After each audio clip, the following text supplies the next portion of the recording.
પાંચમા દાખલાનો અભ્યાસ કરીશું। પાંચમો દાખલો શું કહેવા માંગે છે કે એક સમાંતર બાજુ ચતુષ્કોણના બે પાસ પાસેના ખૂણાના માપનો ગુણોત્તર આપી દીધો છે। કોઈ પણ પાસ પાસેના ખૂણા જેનો માપનો ગુણોત્તર 3:2 આપી દીધો છે તો ચતુષ્કોણના બધા જ ખૂણાના માપ શોધવાના। હું ચતુષ્કોણના પાસ પાસેના ખૂણા દોરી નાખું છું। એક સમાંતર બાજુ ચતુષ્કોણ દોરું છું।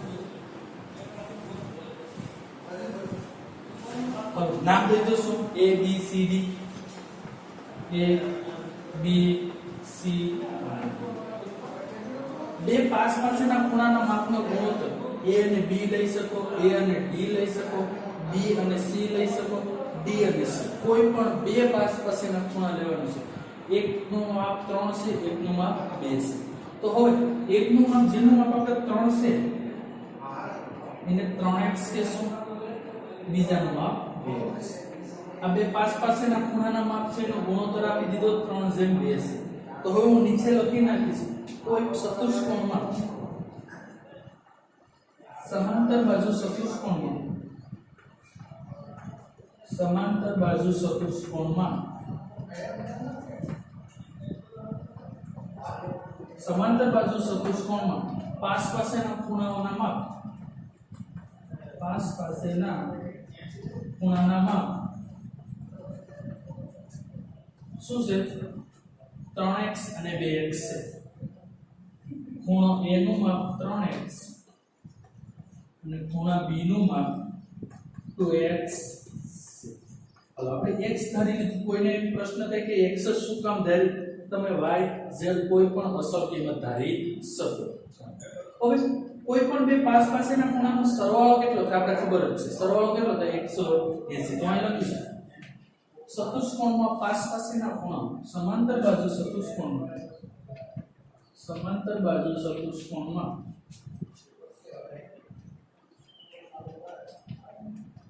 આસપાસના ખૂણાનો સરવાળો 180 થશે।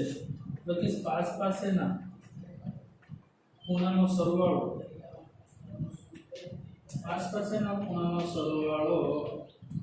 180 છે। પાસ પાસેના ખૂણા 3x અને 2x અહીં લખીશ 3x + 2x બરાબર 180। 3x ને 2x કેટલા x થશે 5x 5x બરાબર 180। 5 से ક્યાં જશે છેદમાં જશે તો x બરાબર 180 × 5 તો શું થશે 5 તેરી 15 3 વચ્ચે 5 36 x નું માપ શું આવશે 36। x નું માપ શું આવ્યું 36। હવે x નું માપ આવી ગયું તમને a નું માપ પણ મળી જશે અને b નું માપ પણ મળી જશે। હવે માપ ખૂણો a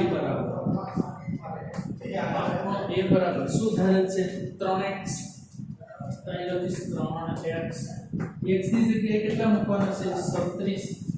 તો માપ ખૂણો a શું મળશે 36 તેરી તો 36 દુ 72 37 તેરી 108 તો માપ ખૂણો a મળી ગયો 108।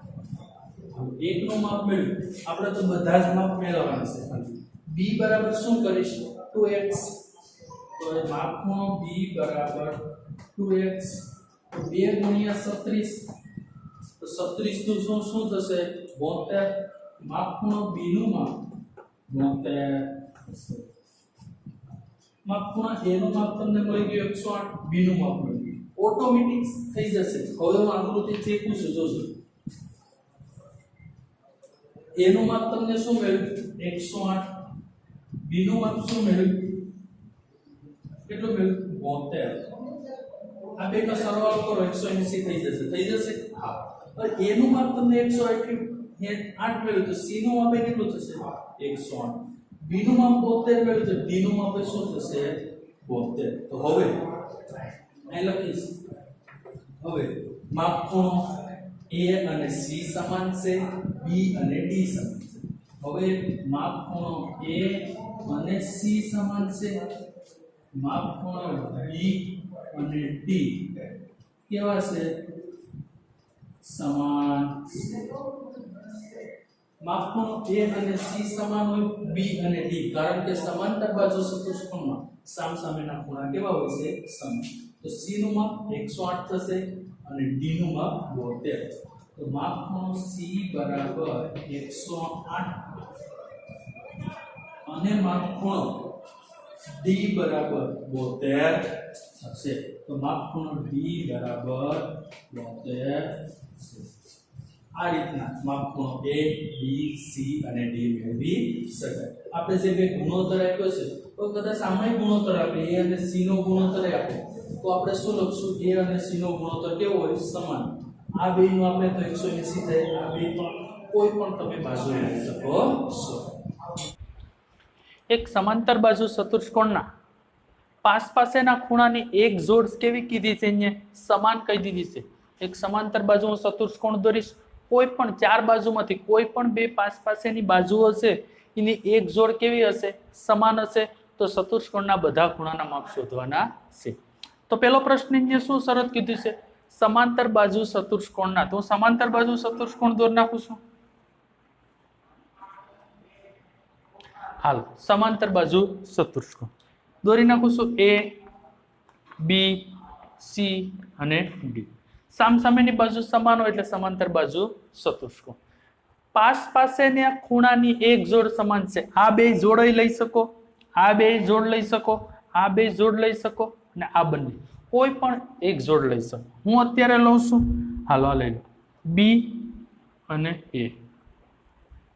આ બંને જોડ કેવી છે? સોરી, પાસ પાસેની જોડ કેવી છે? ખૂણાની જોડ સમાન છે. હાલો, A અને B, B અને C લઈ શકત, C અને D પર લઈ શકત, કોઈ પણ લઈ શકત. તો ચતુષ્કોણની પાસ પાસેની જોડ સમાન છે, તો બંનેને હું શું કહી દઉં? x x મારે કહેવા હોય તો કહી શકાય. હાલો, x, આનું નામ હોય x.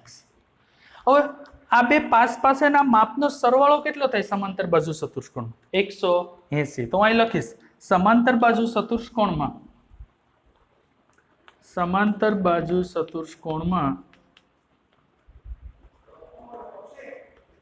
સમાંતર બાજુ ચતુષ્કોણમાં પાસ પાસેની બાજુના માપનો સરવાળો, પાસ પાસેની બાજુની માપનો સરવાળો 180 થાય છે. માપનો સરવાળો કેટલો થાય છે? 180 છે. હાલ, A અને C નો સરવાળો કેટલો થાય છે? A અને B નો સરવાળો. તો હવે માપખૂણો A, માપખૂણો B બરાબર 180.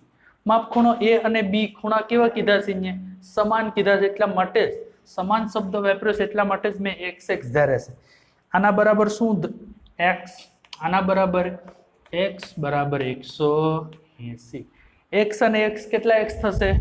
2x બરાબર 180. તો x બરાબર 180 ભાગ્યા 2, તો x બરાબર કેટલા આવશે? 90. આના બરાબર 90 આવી ગયા, આના બરાબર 90. હવે હું લખી નાખું છું. x ની જગ્યાએ કેટલા લખી નાખું છું? 90. આની જગ્યાએ કેટલા લખી નાખું? 90. હવે આપણે ખબર છે માપખૂણો A અને C કેવા હશે? સમાન હશે, કારણ કે સામસામેના ખૂણા હોવાથી. તો હવે માપખૂણો A અને માપખૂણો C સમાન છે.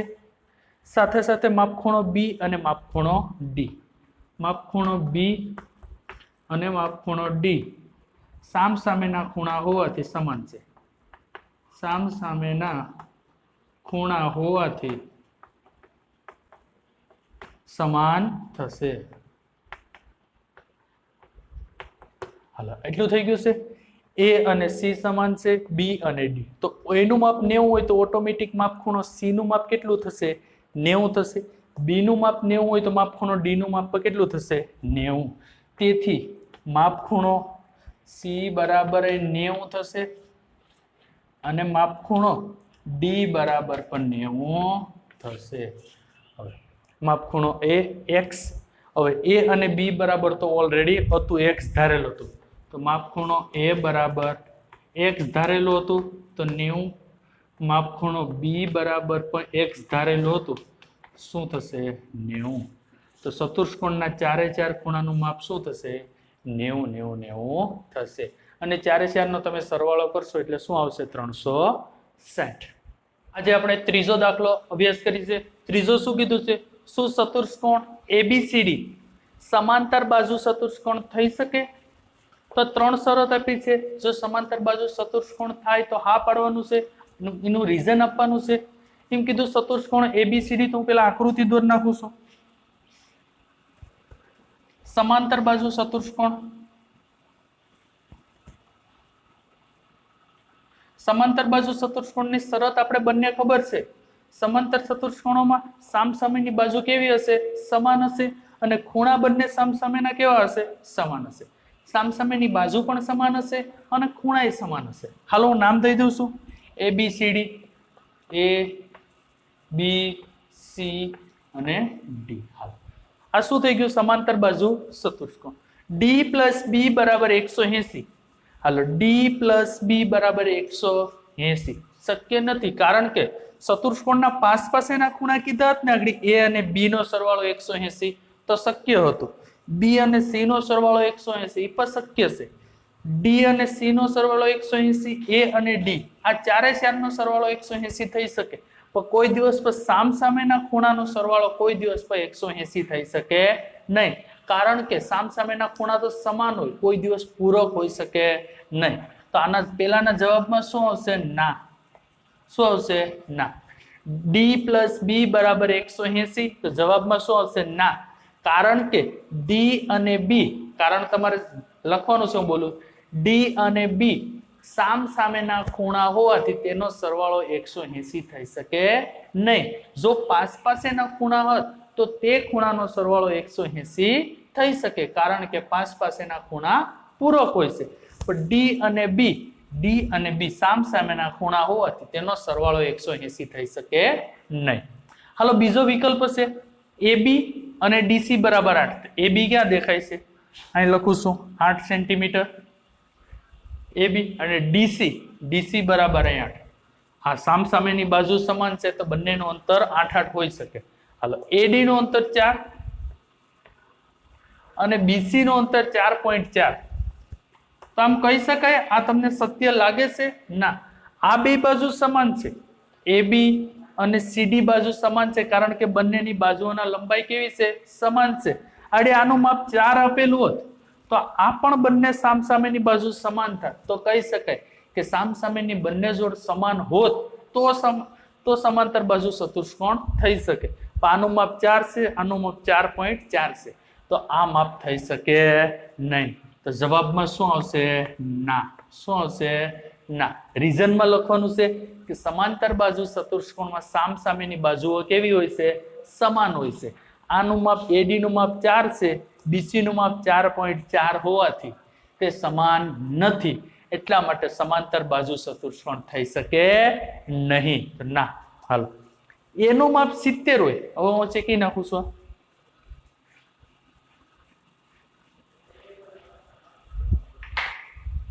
એનું માપ 70 હોય. હાલો 70 થઈ ગયું. અને સી નું માપ 65 હોય. એમ કીધું સી નું માપ 65. આ શક્ય હોઈ શકે? તો સમાંતર બાજુ ચતુષ્કોણમાં હંમેશા સામસામેના ખૂણા કેવા હોય છે? સમાન. આનું માપ 70 છે તો આનું માપ 65. કોઈ દિવસ પર સમાંતર બાજુ ચતુષ્કોણમાં સામસામેના ખૂણા અલગ અલગ હોઈ શકે નહીં. એટલા માટે વિધાન શું આવશે? ના. કારણ લખવું હોય તો લખી શકાય. કારણ કે ના, કારણ કે સામસામેના ખૂણા સમાન હોવા જોઈએ. અહીં છે એ અને સી સમાન નથી, એટલા માટે ચતુષ્કોણ બની શકે નહીં. ત્રીજું થઈ ગયું છે. હવે ત્રણેયમાં શું આવશે? ના. કારણ તમારી જાતે લખવાનું છે. એવા ચતુષ્કોણની કાશી આકૃતિ દોરો કે સમાંતર બાજુ ચતુષ્કોણ ના હોય. સમાંતર બાજુ ચતુષ્કોણ ના હોય, પરંતુ સામસામેની ખૂણાની એક જોડ કેવી હોય? ખૂણાની એક જોડ સમાન. હાલો એવી ચતુષ્કોણની આપણે તમારે કાશી આકૃતિ દોરવાની છે.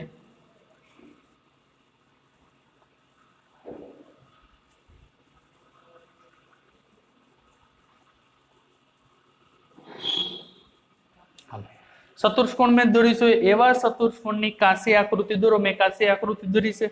સમાંતર બાજુ ચતુષ્કોણ નથી, કારણ કે સામસામેની બાજુ સમાન, આ બે બાજુ સમાન નથી, આ બે બાજુ સમાન નથી. સમાંતર બાજુ ચતુષ્કોણ નથી, પરંતુ સામસામેના ખૂણાની એક જોડ સમાન હોય. આ જ ખૂણો અને આ ખૂણાની એક જોડ કેવી હોય? સમાન. નામ દઈ દઉં છું બી, સી અને ડી. તો કહેવાય માપખૂણો બી અને ડી ખૂણોની એક જોડ સમાન છે. અહીં લખી નખાશ માપખૂણો બી અને ડી ખૂણાની